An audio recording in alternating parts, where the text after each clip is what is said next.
Welcome back to Change Ed. Change Ed. Your favorite podcast to tune into when there's absolutely nothing else to listen to on your phone. Womp womp. Womp womp. I am your number one rated podcast host, Andrew Kuhn. It's not true. Education consultant from Montgomery County Intermediate Unit. Here with me is Patrice Samachek, and I'm also from the Montgomery County Intermediate Unit, and I am an education consultant. She dropped the all, people. It is just education for Patrice. It's so hard to stop saying it that way, but I will acquiesce, like always, and admit that you were right. Oh my God, I can't believe I said that out loud. And recorded. Everyone save this one as your number one favorite podcast where we heard this recorded. After lots of consideration and heated deliberation, we have reluctantly decided to bring back Dr.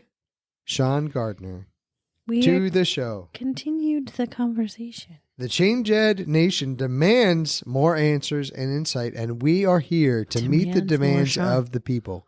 Oh, wow. That's what we do. It felt good when you were pointing your finger at me while you were saying that. I mean, it was like I was passionate. Very Can you feel the passion? authoritative. Yeah. Yeah. All right, no more niceties. Let's get right to it.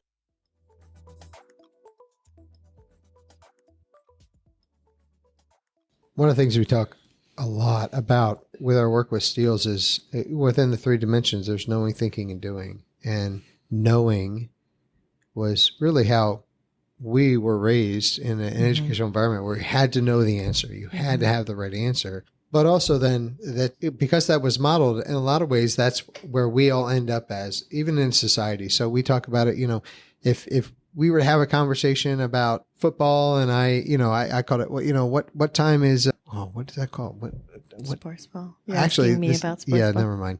I'm going to go to basketball. Yeah. Because I actually don't know. I was like, you I got to give me a little bit more. So basketball, when you start the game, tip off. I couldn't think of it. I was going to say when they throw the ball I knew up. that for football, kickoff. Kickoff. Yeah, that's why I jumped off that one. I knew that one too. But so I didn't know kickoff. But does it, for most people, if I don't know the basic rules of basketball, I probably don't know basketball. Like I don't understand what I'm talking about. When really, I'm like, I knew what you did. I knew what was happening. I just had to, and we got there together. So the point is that creating a space where we can have those conversations where I don't have to know everything to actually have an idea of what I'm talking about. So in your example, you have a philosophy on how that works, but wanting to create a space where we could, that again, going back to collaboration, where we can have a collective conversation. I'm not saying that I'm absolutely right. Like, give me your thought process. What are you thinking about that? And I think that is a small but huge paradigm shift. Mighty change. Yeah, a mighty change, because now, as you're saying, it's a domino effect, right? It's a domino effect because, just as you were saying, the buy-in is there. Even if you don't agree with it, you're still going to do it because you know that you've had conversations, and there's a massive trust in the system and the process and the people because of the consistency. Because when it comes down to it, a lot of us just want to be heard, like you said. And if I said my piece and we made a decision collectively, I've said what I've needed to say, we've moved on, like it feels much more manageable to tackle. So it's quite an interesting, like Andrew said, small but like mighty shift. Yeah, and I think the shift, and we're trying to model for our teachers and then for our students, is reframing things into opportunities instead of obstacles. So if I can't do this, what's my opportunity then to figure out a different way to do it? Yeah. And that's what we want our students to be able to do, to be flexible and agile thinkers when they leave K through 12, of really, instead of getting frustrated, well, you get frustrated. Right. We all get frustrated. Right. But then removing that emotion, it? and I had this conversation with our director of human resources yesterday. We were talking about leadership. We talk a lot about that as well in our district. Like, what does it mean to be leaders? I absolutely adore your human resources. Amazing. They stole her from us. Absolutely amazing. It's Caitlin. Yes. Absolutely amazing. Your team is like our team is all dream stars. Team. Yeah. But again, how many places do you have curriculum and instruction talking with the director of human resources around leadership, and what does leadership look like, and what does change theory look like, and how do we support teachers, principals? Because at the end of the day, we have very little contact with students, but the ones that do, and it gets back to that intentionality, we want to model for them what that looks like. And when you do that, then it becomes pervasive throughout the district. And you have to prove yourself. That's a reality too. When challenging times come, you have to say, I'm here with you side by side. Right. I'm not going to disappear. Right. What do you need to remove that obstacle? Right. Is it funding? We have a relationship with our business manager. Yeah. Whose sole focus, not sole, but one of his main areas of focus is how do I support education in our district? And he's realistic with that. And it's fantastic. But again, it's about supporting people to show them, and then for our teachers to show our students, how do we then remove obstacles? How do you get frustrated and persevere? You know, that grit, you think of Angela Duckworth. Like we can talk about it day in and day out. But unless you're doing inquiry-based learning to put students in a position where they have to practice. Yeah. Yes, that's so true, Patrice. I love how you use the word practice because that's what it is. Yeah. K through 12 is practice for the in a super safe space for when you're an adult. Yeah, that's what I've been saying forever. Right? Like we want students to push. We want students to push back a little bit and say, how come this? But if we're not using an inquiry-based approach, they just don't get the opportunity. Right. They just march through school playing school year after year. And then they get into the real world and they're like, wait a second, I have choices. I have choices and then I don't even know what to do with it. And then I don't have the productive struggle to be successful, to make the appropriate choice. Yeah. I see that a lot in the gifted work that we're doing. There's a lot of gifted kids that don't have productive struggle or choose to take the opportunity to ask the questions because they are so good at school. Yes. So I see a lot of, when we're talking about inquiry-based learning, I see it benefiting all students, but I see it in multiple ways. I see it as opportunities for our students who tend to struggle more academically to be extremely successful. The amount of success that our students who we're always targeting in terms of like reading and math and all of that are actually super great problem solvers because they've been solving problems their whole lives to try and get to a point where they can be successful. And then I also see it as for our gifted and advanced learner, an opportunity to break out of that. I need to get the A. I have to know all of the facts to be able to get the A. And then it gives them the safe space to have that struggle so that when they get to a point where school isn't easy anymore, they can actually be successful, because a lot of our gifted and advanced kids are going to college and dropping out because they have not had to struggle before. So by creating a culture where it's encouraged to ask questions and to push back and to think deeper is, I want to move. Yeah. Well, and you make me think of a book from a few years ago now, Dan Coyle, The Talent Code. Yeah. And just how riveting that book is, and this idea of students who are gifted, high intelligence, and what does their success rate look like down the road. And it's an indictment of our system. It's staggering that we are not putting students in a position across the board to make tough choices, to have challenging situations, to work together, to collaborate, to look at a support system. There's a lot of research in psychology. We are successful because of our support system, not necessarily because of ourselves. Yep. But how often do we allow students that opportunity to have a support system in class and in school? Those gifted and advanced kids don't have it because they haven't needed it. They haven't, but that's our fault for not putting that. And it's redefining what need looks like through inquiry-based learning, through project-based learning. And success. It's not a success just to get an A. Right. That's where I think we need to keep coming back to. And now I'm getting all like I'm getting goosebumpy. Like I feel so strongly about, as a reformed gifted kid, like I didn't have that. And so it's, I'm trying to change the world. So if you want to join us. No, I love it. Well, and you think about our 8th grade project that both of you are familiar with. So good. That has just exploded. It's so amazing. And again, when you talk about thinking about you called it the infinite game, really starting small, starting manageable in year 1. We're at about 10 years now in this project, but starting in the science classes, hands-on, aquaponics, partnership with Riverbend, and then getting students so excited about it. Yeah. And talking about it that other teachers approach the science teacher, say, what are you doing in science class? That they are so intrigued and so excited about this. To now we fast forward 10 years, our social studies does aqua civics, where they have a Congress, they have a House and a Senate with elected representatives. They have a day where students have to register to vote. If they don't register, they're not allowed to vote. They get the little I voted sticker. They talk about representation within classes. In the absence of someone, another class gets that seat. So they have more of a voice. They're working to pass legislation that the attorneys are then enforcing within the project. We have our marketing teams, production teams, CEOs, interviews through the ELA classes, writing resumes specific to 2 jobs that those students will want, department heads, so putting students in leadership positions, sprints with scrum boards within their science class, making the food at the end of it and actually providing that like a catering business for teachers in a healthy competition. So it's these things that you have students who want to do this or are eager to do this. It's how do we put them in a position? Our health class this past year, phenomenal. 2 teachers, traditional unit on health and safety and wellness, but they reframed it. They started with the project. So what does success look like? And they said, you'll have 2 choices. Really, it was 3 choices because they could do anything else they wanted, but 2 choices. You can do a YouTube video, or you could do a podcast, or you could do anything else you wanted. And we want you to summarize the learning over the next 2 weeks. And that was it. That was it.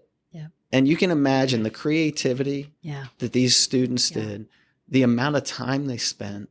They didn't need 10 questions. They didn't need a rubric. Like, just summarize the essential learning that you felt like resonated with you the most. And that hit every single thing. And with that lens to start, that's when you get, at a little different. It doesn't have to be this huge project. When you talk about inquiry-based learning, you can imagine walking into that classroom, the students knowing that they're going to create something. And then you think back to the SAMR model. Right. How do we get students moving forward on that?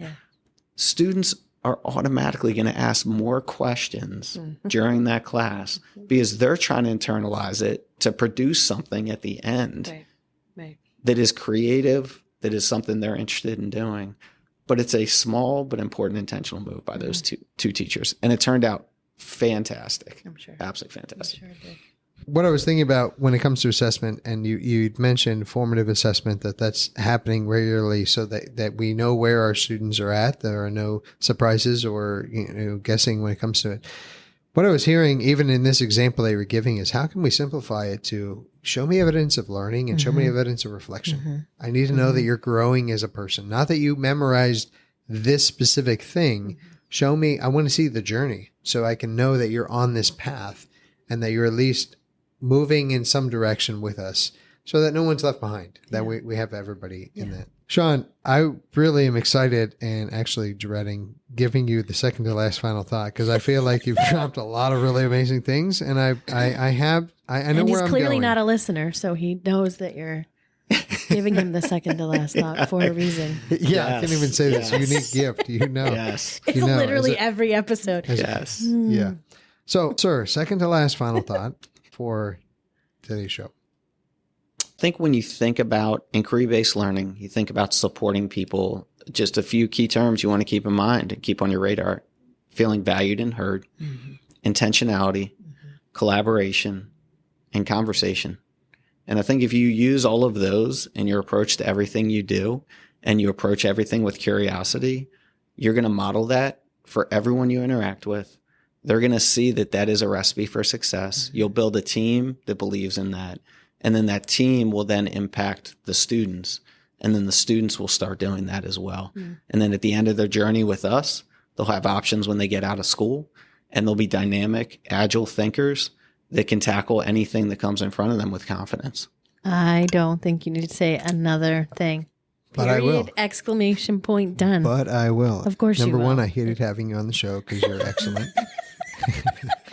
I felt like you overshined me, which is not. It was amazing. I loved every minute of it. Thank you for never coming on again. You could start wearing bow ties. That'd be even better. Let me see here. I really appreciated so many things of what you shared. Most importantly, that it is a bigger system. It is a group of individuals. It's not just one individual.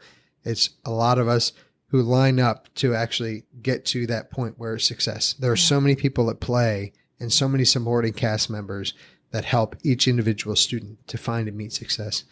Things that really resonated with me is, first and foremost, I actually heard this one time when we were visiting the Flex Space. They had a fascinating video, 3-minute video that they put on, and the whole thought process behind the video was sometimes you have to slow down to be able to go faster. And it sounds like that's exactly what's happened, is that your district slowed down and we said, what matters? What's most important? And then let's build it from there with that central focus point. Also with that, for me, is we still have to pay attention to the details. So I heard you saying a lot, like kind of this macro view, which I think is so important.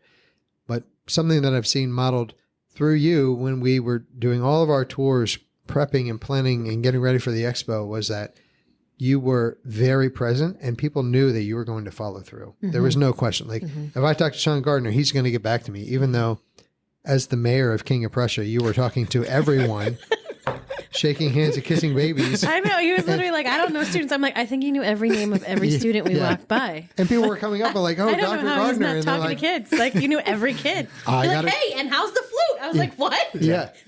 Dr. Gardiner, I got accepted to Wisconsin. You're like, that's awesome. I knew you'd get in. And you like knew everything. I'm like, what's happening? Yeah. And it was amazing. So thank you. So you model that, but thank you. Because you show the value in people. You care about people. We're literally in the people business.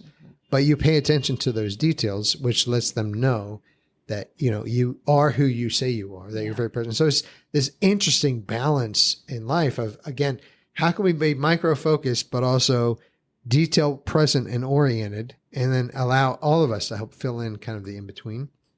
And the last thing, the biggest takeaway I had was what I was hearing from you, and this is a Change Ed copyrighted saying. I was hearing that inquiry-based learning can help break down silos. Yes, absolutely. Andrew Kuhn quote. That was not an Andrew Kuhn quote. That was a Sean Gardiner quote. No. I fixed everything he said. I made it sound good. Oh, my God. He wordsmithed it a little bit. Did he? Yes, I actually don't know that's possible.